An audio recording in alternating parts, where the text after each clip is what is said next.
umunyeshengero wa Kazo Kimosho nawe yagize arahamuranga gukombe kishomereri yariho umuganda gwa miliyoni 4 uguhona shabira baziro kwe harukwe baganisamu ubwo barukhabisibwa beebembezi chairman nariana na MP nariana na chairman nariana na bentebe yakashatu nubariana na bakansara nubariana na LC1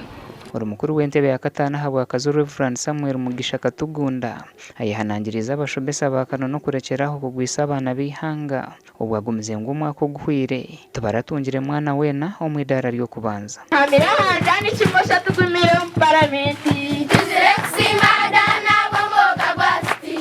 kari baita handi ngenda kwebaza hono y'ubudani icyo kubanza nyine mirimo mingi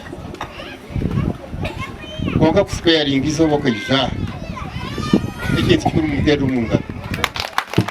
no manya of course tingira kasente kunkana tahonanye na miliyoni 1 mwene ka kontu wajyombeka kandi tekateka muntu tujya kujyombeka abo kuba twatanise ukorega muri C1 burembete bikine kazete bikine ka Yesu Sara atugambire bizube biri yo mwishomero kandi ubuzubu ubu batugambire harimo kuburaho kushomera abo nshonganye zimbe cyitugenda icyatwerwa mu yage 10 ibiro mukaga byo ku 10 12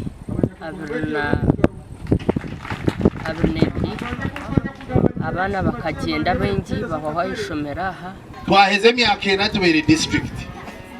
imo muri mwaha nimpamya mwena muratembwireho no kubasa kutembura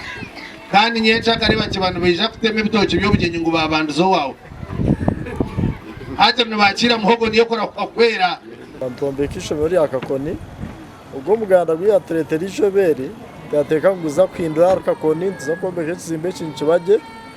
kandi nimushobora ngo mukama mongere mu gishayi mongere ne gishamye mu parliament sente ziri kwingana miliyoni 11 nizo zurundinwe gasha kwa Richard nahawe